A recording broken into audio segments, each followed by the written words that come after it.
I stood frozen in the center of the cybersecurity team's glass-walled enclave, my tablet clutched against my chest like a shield. 6 faces stared back at me, expressions ranging from barely concealed amusement to open disdain. The silence stretched uncomfortably until Dimitri, the team lead, spun his chair back toward his triple monitor setup. "Look, Paige," he said without turning around, his fingers already clacking away at his keyboard.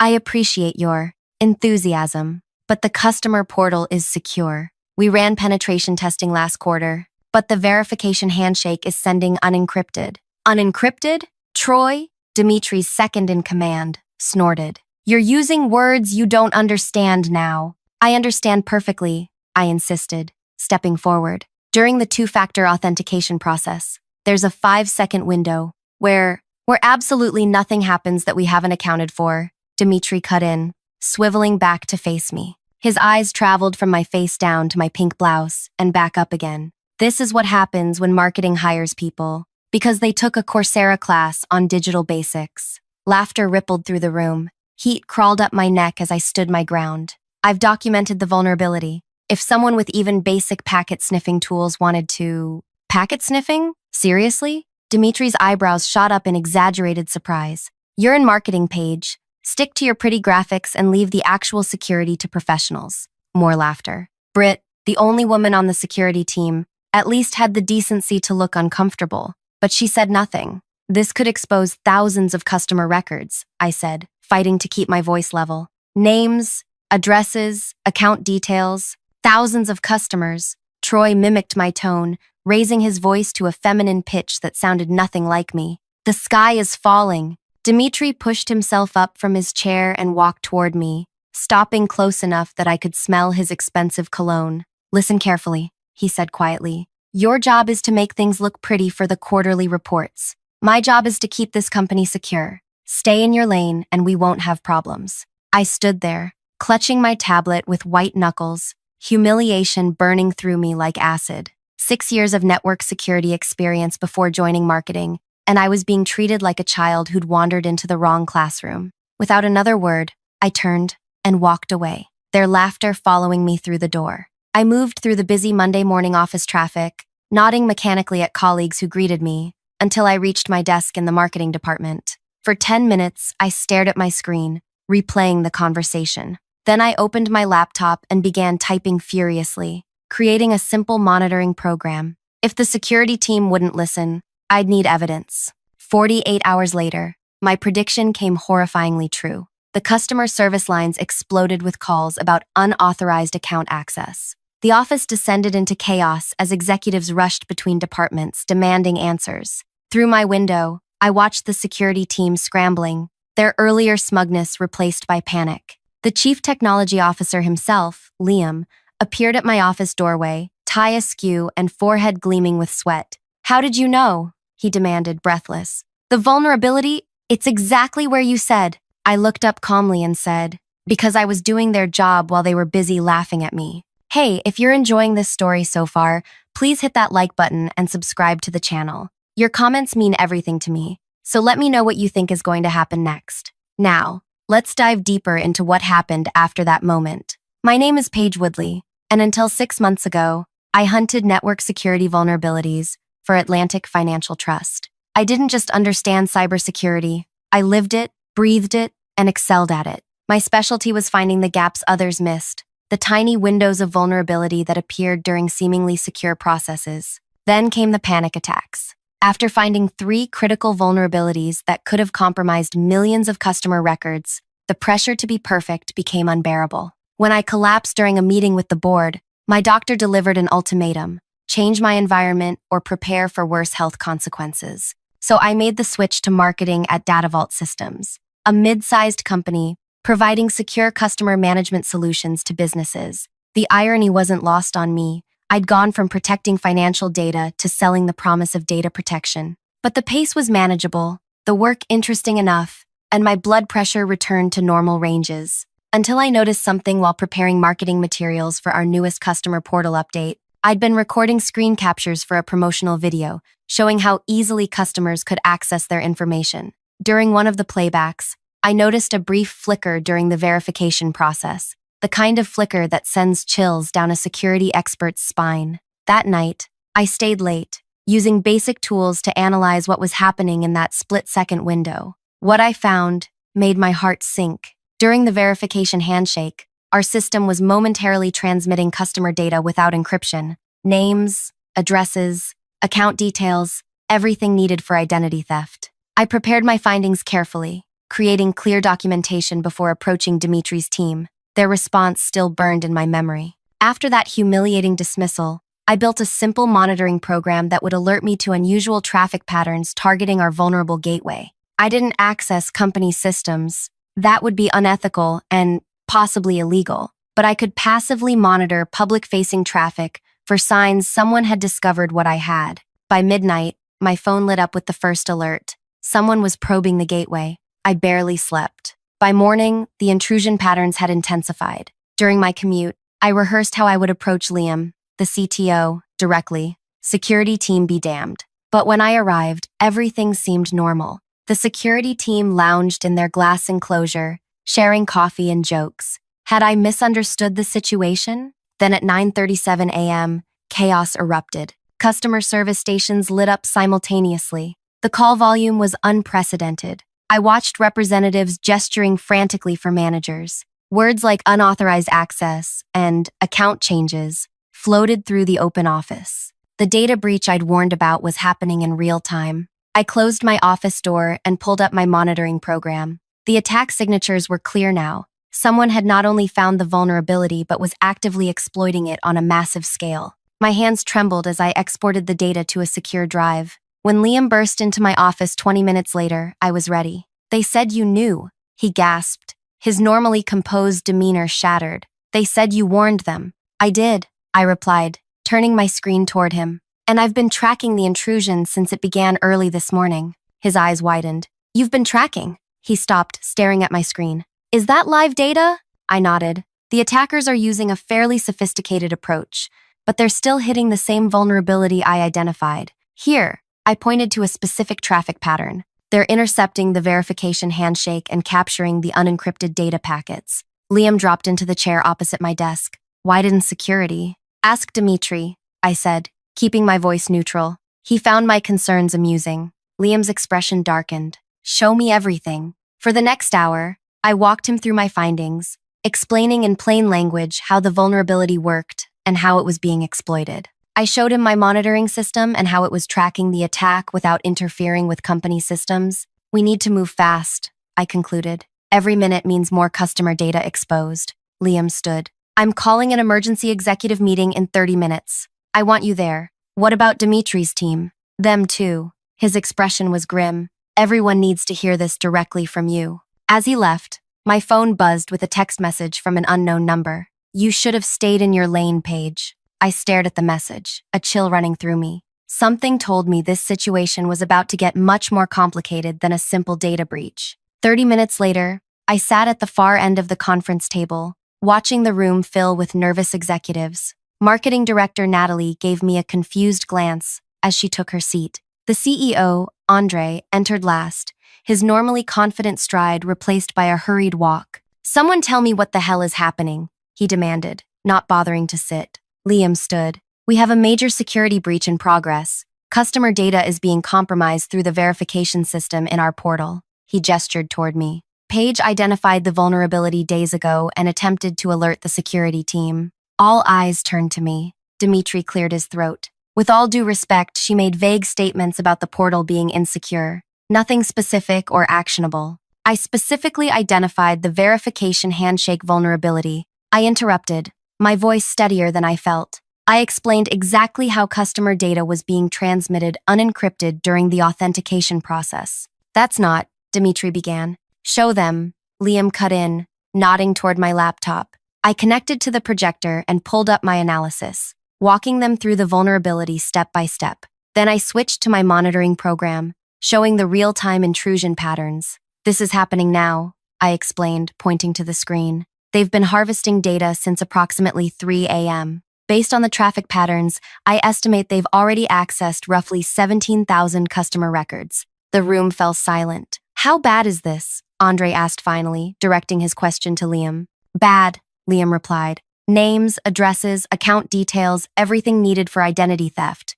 We're talking about potential lawsuits, regulatory fines, lost business, and all preventable, I added quietly. Andre's gaze snapped to me. Explain. I identified this vulnerability 3 days ago and reported it to the security team. I kept my eyes on Andre, not Dimitri. They dismissed my concerns, told me to stick to marketing. Andre turned to Dimitri. Is this true? Dimitri shifted in his chair. We receive dozens of security concerns weekly, most unfounded. Marketing staff aren't qualified to… Before joining marketing, I interrupted. I spent 6 years as a network security specialist at Atlantic Financial Trust. I was their lead vulnerability researcher for the last 3. Dimitri's face drained of color. That wasn't in your file. It absolutely was, Natalie interjected. That experience was why I hired her, even though she wanted a career change. Andre rubbed his temples. So you're saying our security team ignored a warning from a qualified professional, and now we have thousands of compromised customer records?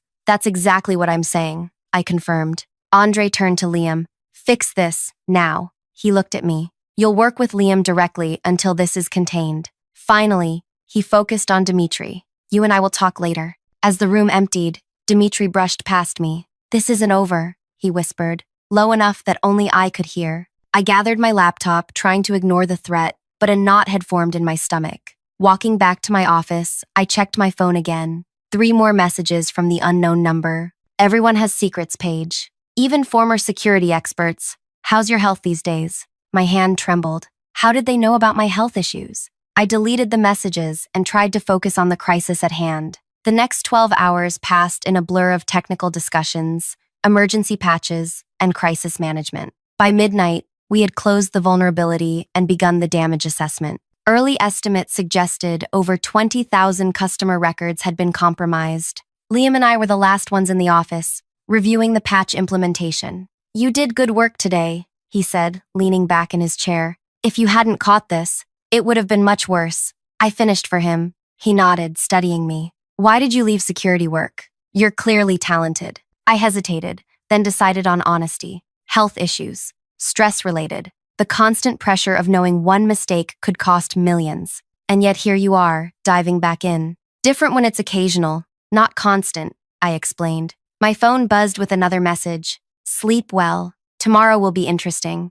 I turned its screen down, hoping Liam hadn't noticed my expression. Something wrong? He asked. Just tired, I lied. I should head home. The parking garage was nearly empty when I reached it. As I approached my car, the hair on my neck stood up. Someone was watching me. I quickened my pace, keys clutched between my fingers. A figure stepped out from behind a concrete pillar. Troy, I exhaled with relief. You scared me. Sorry, he said, not sounding sorry at all. Long day, huh?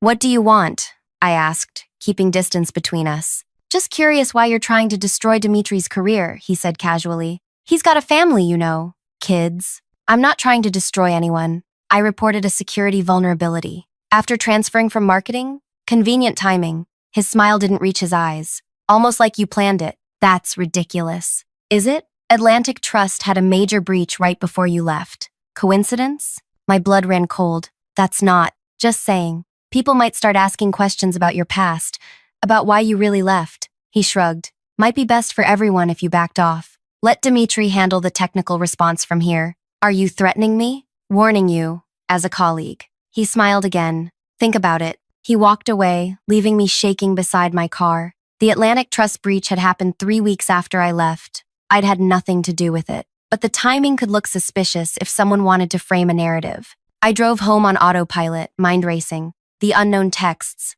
Troy's threat. This was coordinated. Dimitri wasn't just trying to save face. He was actively working to discredit me. My apartment felt cold and exposed. I checked the locks twice, then sat at my kitchen table with my laptop. If Dimitri was digging into my past, I needed to know exactly what he might find. My employment record was clean. My security clearances at Atlantic had been impeccable. The only potential issue was my medical leave. 2 weeks of absence following my panic attack, documented as medical leave, without specifics. Could they use that somehow? My phone buzzed again. Found the Atlantic Trust incident report. Interesting reading, especially page 17. I froze. Page 17 of the incident report detailed the compromised security protocols I had helped design. The breach hadn't exploited any of my work, but someone who didn't understand the technical details might not see that distinction. They were building a case against me, suggesting I had either been incompetent at Atlantic or, worse, somehow involved in both breaches. I needed allies and evidence. Immediately. Morning came after a sleepless night. I arrived early, heading straight to Natalie's office. "I need to talk to you," I said, closing her door. "I think Dimitri's team is trying to shift blame by discrediting me." Her expression was grave as I explained the texts and Troy's garage confrontation. "That's serious," she said when I finished. "Have you told Liam?" "Not yet. I wanted to speak with you first." "Smart." She leaned forward. "Dimitri and Liam have history. They worked together at their previous company. Liam brought Dimitri on board personally." My heart sank. "So Liam might not be impartial." "He's fair," Natalie countered. "But he's human if it comes down to your word against Dimitri's." She shrugged. "We need more than suspicions. I have the text messages. From an unknown number. Hardly conclusive." She tapped her fingers on her desk. "What we need is proof Dimitri knew about the vulnerability before the breach and chose to ignore it. My word isn't enough? In theory, yes. In practice," she sighed. "Corporate politics are messy. Dimitri's been here 3 years. You've been here 6 months." She was right. I needed concrete evidence, something indisputable that showed Dimitri had been negligent. "I should get to work," I said, standing. "The response team meets in 30 minutes. Be careful," Natalie warned. "Watch what you say and to whom."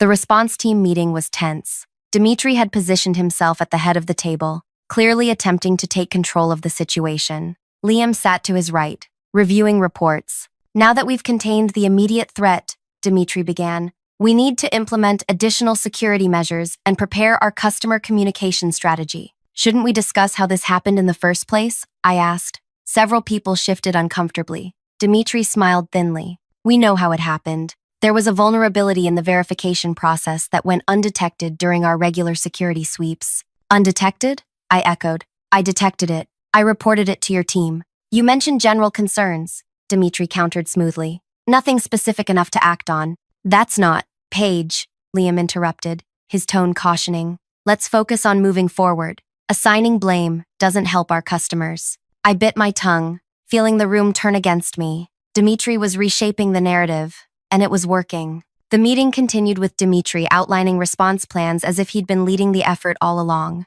No mention was made of my contribution or the security team's dismissal of my warning. As we dispersed, Britt, the female security team member, fell into step beside me. "For what it's worth," she whispered, "I remember what you said that day. You were specific about the verification handshake." I glanced at her, surprised. "Would you be willing to say that officially?" Her expression clouded. "I can't. My position. I need this job." "I understand," I said, though disappointment washed through me. "But," she added, even quieter, "check the security team's Slack channel from Monday morning, right after you left. Someone might have had screen recording enabled during the daily stand-up meeting." She quickened her pace, leaving me standing alone in the hallway with a dangerous new possibility. If someone had recorded the stand-up meeting, there might be evidence of Dimitri discussing my warning and dismissing it. But accessing the security team's Slack would be breaking company policy at minimum, potentially illegal at worst. Yet if I didn't find proof soon,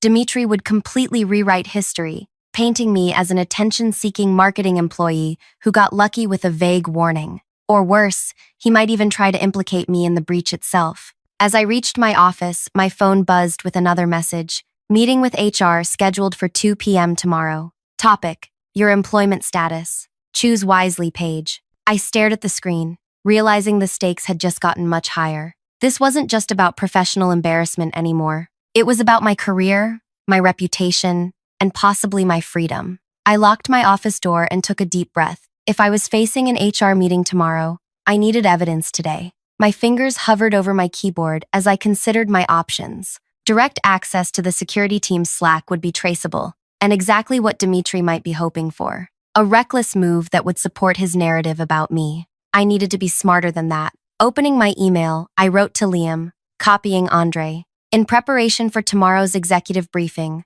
I'm compiling a timeline of events related to the breach. Could you please provide any relevant communication logs from the security team regarding customer portal vulnerabilities from last Monday morning? Professional, reasonable, and on record. If Dimitri had purged the Slack channel, my request would document that I had sought the information properly. My phone rang almost immediately. Liam, that's quite a pointed email, he said when I answered. Just being thorough, I replied. Transparency seems important right now. Dimitri says you never specifically mentioned the verification handshake vulnerability to his team. He's lying. I kept my voice calm. I described the exact issue in detail. His entire team heard it. Silence stretched between us. Then, this puts me in a difficult position, Paige. The truth shouldn't be difficult. Another pause. HR wants to meet with you tomorrow. I'm aware. I received a message about it. You, what? How? Confusion colored his voice. That meeting was just scheduled an hour ago, internal to senior management. A chill ran through me. Whoever was sending the messages had access to high-level conversations. That narrowed the possibilities considerably. I think someone's trying to intimidate me, I said carefully. I've been receiving threatening messages since yesterday. Messages? From whom? Unknown number. They know about my health issues at Atlantic Trust. They're referencing internal company discussions. That's concerning. Have you kept these messages? Yes. Forward them to me, please. His tone had shifted. And Paige, don't discuss this with anyone else yet. After sending the messages to Liam, I turned back to my more immediate problem, finding proof before tomorrow's HR meeting. A knock at my door startled me. Britt stood outside, looking nervous. Can we talk? She asked quietly. I let her in, closing the door behind her. I can't access the Slack logs, she said without preamble. Dimitri archived the channel this morning and created a new one. Convenient timing. Very. She glanced at the door. But Troy records all our stand-ups. He reviews them later to catch things he missed. It's his personal quirk. He doesn't trust his memory. Hope flickered. Would he have Monday's recording? Almost certainly. But he'd never give it to you. No, I agreed. But he might have synced it to his cloud storage. Troy isn't exactly security conscious with his personal devices. Britt's eyes widened. You're not suggesting. I'm not suggesting anything illegal, I interrupted. But if his personal cloud account uses the same password as his work systems, how would that help? You still can't access his accounts. I smiled faintly. One of my roles in marketing is managing our company's social media presence, including our Instagram account that Troy follows with his personal account. Understanding dawned on her face. Password reset. Standard practice when an executive forgets their social media password. Nothing unusual about marketing helping with that. She hesitated. This is risky. Less risky than losing my job and possibly facing legal action for a breach I tried to prevent. Britt nodded slowly. His password is probably Troy Rules, followed by the current year. It's what he uses for everything. Thank you. I was never here, she said, slipping out the door. Alone again, I navigated to Instagram's business portal and located Troy's personal account among our followers. The password reset process was simple, and as a business account manager, I had legitimate reason to be there. Minutes later, I had access to Troy's personal email. From there, finding his cloud storage was trivial. The password was exactly as Britt had predicted. His meeting recordings folder contained dozens of files, organized by date. I found Monday's stand-up and downloaded it, my hands trembling slightly. This was crossing a line, but they had crossed it first. The recording began with casual chatter, then shifted to project updates. 12 minutes in, Troy mentioned my visit. Marketing girl stopped by, he said, chuckling. Paige says there's a security problem with the verification handshake. Claims it's sending unencrypted customer data during authentication. Did you check it? Someone asked off camera. Dimitri's voice answered. Waste of time. She's trying to sound smart for brownie points with Natalie. Should we at least look at the authentication process? Britt's voice. If marketing is finding security issues we missed, we should all quit, Dimitri replied. Note it in the minor concerns, log and forget it. We've got actual work to do. I stopped the recording, heart pounding. There it was, proof that Dimitri had heard my specific concern and deliberately ignored it. I copied the file to my secure drive, then carefully erased my tracks in Troy's accounts. Just as I finished, a new message appeared on my phone. Nice try with the email to Liam. Dimitri already explained how you're trying to cover your tracks. HR meeting moved to 9 a.m. Bring your resignation letter. My stomach dropped. Dimitri was moving faster than I expected, trying to force me out before I could defend myself. I needed to act now. I called Natalie, keeping my voice low.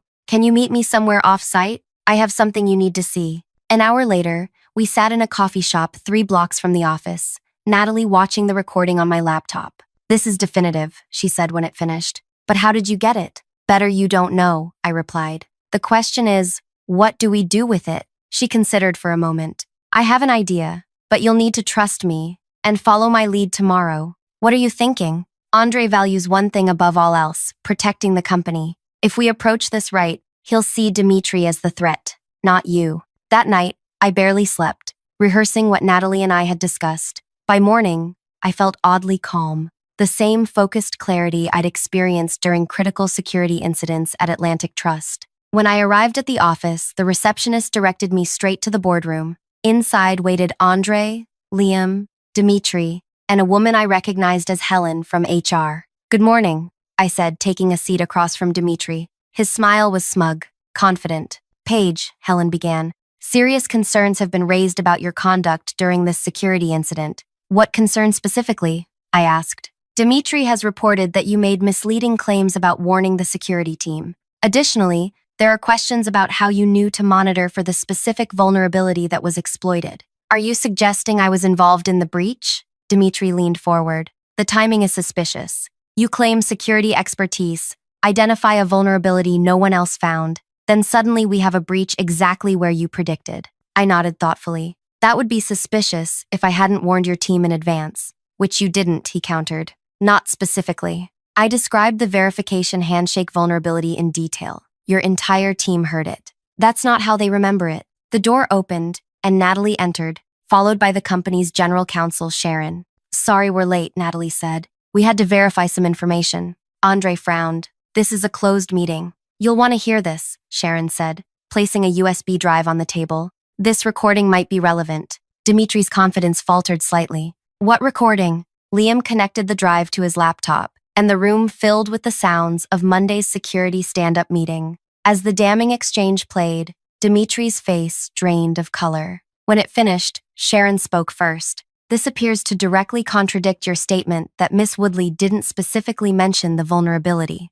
Where did you get that? Dimitri demanded, looking at me. It was anonymously provided to legal this morning, Sharon replied before I could speak. Along with these, she slid printouts of the threatening text messages across the table. Cell tower data shows these messages were sent from this building, Sharon continued. The phone number traces to a prepaid device purchased last week. Building security footage shows Troy buying identical phones from a convenience store during his lunch break Monday. Troy, not Dimitri. The realization must have shown on my face. Dimitri didn't know, I said quietly. Did he? Troy had been trying to protect his boss by discrediting me, but he'd acted alone and clumsily. Andre turned to Dimitri. Did you instruct your team to threaten Paige? Absolutely not, Dimitri said, genuine shock in his voice. I had no idea about any messages, but you did deliberately ignore her warning about the vulnerability, Liam stated. That's clear from the recording. Dimitri's shoulders slumped. We get dozens of security concerns weekly. Most are nothing. This one cost us 20,000 compromised customer records, Andre said coldly, and potential lawsuits in the millions. I made a judgment call, Dimitri insisted, based on her role in marketing. Her role before marketing was senior vulnerability researcher at Atlantic Trust. Andre cut in, which was in her file. The room fell silent. Finally, Andre spoke again. Dimitri, you'll work with HR to transition your responsibilities. Troy will be terminated immediately. He turned to me. Paige, I owe you an apology on behalf of the company. What happens now? I asked. Now, Liam said, we need someone who understands both security and how our systems impact customers. Someone who sees vulnerabilities others miss. We're creating a new security oversight position, Andre explained, independent from the existing team, reporting directly to the executive committee. We'd like you to consider taking it. I looked at Dimitri, expecting resentment, but saw only resignation. He knew he'd failed, not because he'd missed the vulnerability, but because his arrogance had prevented him from listening. I'll consider it, I said, on one condition. The security team needs restructuring, not just new leadership. Technical expertise matters, but so does creating an environment where concerns are heard regardless of who raises them. Andre nodded. I think recent events have made that abundantly clear. 3 months later, I sat in my new office, reviewing security protocols with my team, a diverse group including former marketing, customer service, and development staff alongside security specialists. Britt had been promoted to technical lead after declining to follow Dimitri to his new role at a smaller company. The customer data breach had been expensive but survivable. My new security oversight program had already identified and closed 7 additional vulnerabilities. My phone buzzed with a message, not threatening this time, but from Liam. Board loved your presentation. New security budget approved. I smiled. The most satisfying revenge wasn't destroying Dimitri's career or publicly humiliating him. It was building something better from the ruins of his failure, a security system that valued diverse perspectives and actually protected our customers. After all, true security isn't about who's smartest in the room. It's about creating a culture where everyone's insights matter, especially those coming from unexpected places. If you found this story valuable, please hit that like button and subscribe to hear more stories about workplace justice and standing up for what's right even when no one believes in you. Have you ever had your expertise dismissed because of your role or department? Share your experiences in the comments below. Remember, sometimes the most powerful response to being underestimated is simply proving your worth through results.